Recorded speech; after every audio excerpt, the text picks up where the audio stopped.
Hi friends, welcome back to Saviraj Kannada vlogs. ಇವತ್ತು ನಾನು ಒಂದು ಕ್ರಿಸ್ಪಿ ಆ್ಯಂಡ್ ಸ್ಪೈಸಿಯಾಗಿ ಸೂಪರ್ ಟೇಸ್ಟಿ ಸೋಯಾ ಚಂಕ್ ಮಂಚೂರಿಯನ್ನ ಮಾಡೋಣ ಅನ್ಕೊಂಡಿದ್ದೀನಿ. ಈ ಡಿಶ್ ವೆಜ್ ಲವರ್ಗೆ ತುಂಬ ಇಷ್ಟ ಆಗುತ್ತೆ. ನಿಮಗೆಲ್ಲ ಗೊತ್ತಿರೋ ಹಾಗೆ soya chunk protein rich food ಆಗಿದೆ, ಹಾಗಾಗಿ ಇದು ಎಲ್ರಿಗೂ ಇಷ್ಟ ಆಗುತ್ತೆ. ಸೊ ಬನ್ನಿ ಇವಾಗ Chinese style restaurant taste soya chunk ಮಂಚೂರಿಯನ್ನ ಮನೇಲೆ ಮಾಡೋದು ಹೇಗೆ ಅಂತ ನೋಡ್ಕೊಳ್ಳೋಣ. ಮೊದಲು ಸ್ಟವ್ ಮೇಲೆ ಕುದಿಯೋಕ್ಕೆ ನೀರು ಇಟ್ಕೊಳ್ಳೋಣ. ನೀರು ಸ್ವಲ್ಪ ಬಿಸಿ ಆದ್ಮೇಲೆ ನಾನಿಲ್ಲಿ ಅರ್ಧ ಸ್ಪೂನ್ ಅಷ್ಟು ಉಪ್ಪು ಆ್ಯಡ್ ಮಾಡ್ತಾ ಇದ್ದೀನಿ.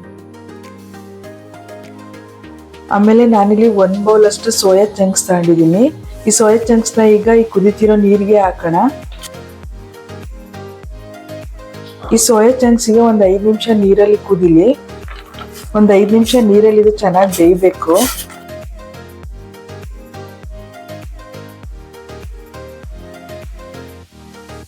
ಚಿಕ್ಕದಾಗಿತ್ತು ಮೊದಲು, ಇವಾಗ ಬೆಂದ್ಮೇಲೆ ಸ್ವಲ್ಪ ದಪ್ಪ ಆಗಿದೆ.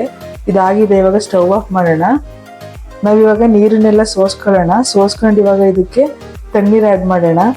ತಣ್ಣೀರು ಯಾಕೆ ಆ್ಯಡ್ ಮಾಡಬೇಕು ಅಂದರೆ ಇವಾಗ ಸೋಯಾ ಚಂಕ್ಸ್ ಅಲ್ಲಿರೋ ನೀರಿನ ಅಂಶ ಎಲ್ಲ ಹಿಂಡ್ಬಿಟ್ಟು ತೆಗಿಬೇಕು. ಹಾಗಾಗಿ ಬಿಸಿ ನೀರಿರೋದ್ರಿಂದ ಅದು ಹಿಂಡಕ್ಕಾಗಲ್ಲ. ಅದಕ್ಕೆ ಬಿಸಿ ನೀರನ್ನೆಲ್ಲ ಸೋಸ್ಬಿಟ್ಟು ಇದಕ್ಕೆ ತಣ್ಣೀರು ಆ್ಯಡ್ ಮಾಡಿಬಿಟ್ಟು ಇದನ್ನ ಚೆನ್ನಾಗಿ ಹಿಂಡ್ಕೊಳ್ಳೋಣ. ಅದರಲ್ಲಿರೋ ನೀರಿನ ಅಂಶ ಎಲ್ಲ ತೆಗಿಬೇಕು.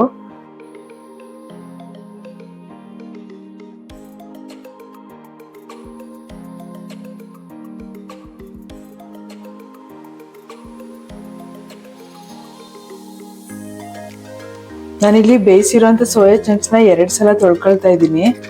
ಇವಾಗ ಇದು ತಣ್ಣಗಾಗಿದೆ. ಇವಾಗ ಹಿಂಡ್ಬಿಟ್ಟು ಇದನ್ನ ಒಂದು ಬೇರೆ ತಪ್ಪಲಿಗೆ ಹಾಕೊಳ್ಳೋಣ. ನೋಡಿ, ಇವಾಗ ಇದನ್ನ ಚೆನ್ನಾಗಿ ಹಿಂಡ್ಕೋಬೇಕು. ಈ ತರ ನೀರೆಲ್ಲ ಹೋಗ್ಬೇಕು. ಆ ತರ ಹಿಂಡಿ ಚೆನ್ನಾಗಿ.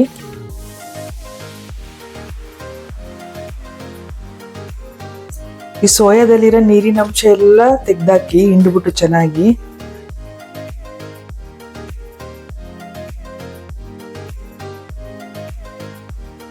ನೋಡಿ, ಇವಾಗ ಇದಾಗಿದೆ. ಇವಾಗ ಮಂಚೂರಿ ಮಾಡ್ಕೊಳಕ್ಕೆ ಈಗ ಮಸಾಲೆ ರೆಡಿ ಮಾಡ್ಕೊಳ್ಳೋಣ. ಈಗ ನಾನಿಲ್ಲಿ 3 ಟೇಬಲ್ ಸ್ಪೂನ್ ಅಷ್ಟು ಕಾರ್ನ್ ಫ್ಲೋರ್ ಆ್ಯಡ್ ಮಾಡ್ತಾ ಇದ್ದೀನಿ.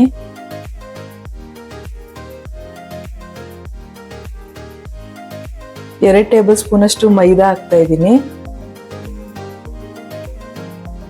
1 ಸ್ಪೂನ್ ಅಷ್ಟು ಖಾರದ ಪುಡಿ ಹಾಕ್ತಾ ಇದ್ದೀನಿ. ನಿಮ್ಗೆ ಟೇಸ್ಟಿ ಖಾರ ಎಷ್ಟು ಬೇಕೋ ಅಷ್ಟು ಹಾಕೊಳ್ಳಿ. 1/4 ಟೀ ಸ್ಪೂನ್ ಅಷ್ಟು ಅರಿಶಿನ ಹಾಕ್ತಾ ಇದ್ದೀನಿ. 1/4 ಟೀ ಸ್ಪೂನ್ ಅಷ್ಟು ಗರಂ ಮಸಾಲೆ ಹಾಕ್ತಾ ಇದ್ದೀನಿ. ಮನೇಲಿ ಕಾರ್ನ್ ಫ್ಲೋರ್ ಇಲ್ಲ ಅಂತ ಅಂದ್ರೆ ಕಡಲೆ ಹಿಟ್ಟು ಮತ್ತೆ ಅಕ್ಕಿ ಹಿಟ್ಟನ್ನ ಹಾಕೊಳ್ಳಿ. 1 ಸ್ಪೂನ್ ಅಷ್ಟು ಶುಂಠಿ ಬೆಳ್ಳುಳ್ಳಿ ಪೇಸ್ಟ್ ಹಾಕ್ತಾ ಇದ್ದೀನಿ. ಇವಾಗ ರುಚಿಗೆ ಒಂದು ಅರ್ಧ ಸ್ಪೂನ್ ಅಷ್ಟು ಉಪ್ಪು ಹಾಕ್ತಾ ಇದ್ದೀನಿ. ಬೇಯಿಸೋಕೆ ಸ್ವಲ್ಪ ಹಾಕಿದ್ವಿ, ಅದಕ್ಕೆ ಇಲ್ಲಿ ಸ್ವಲ್ಪ ನೋಡ್ಬಿಟ್ಟು ಹಾಕೊಳ್ಳಿ.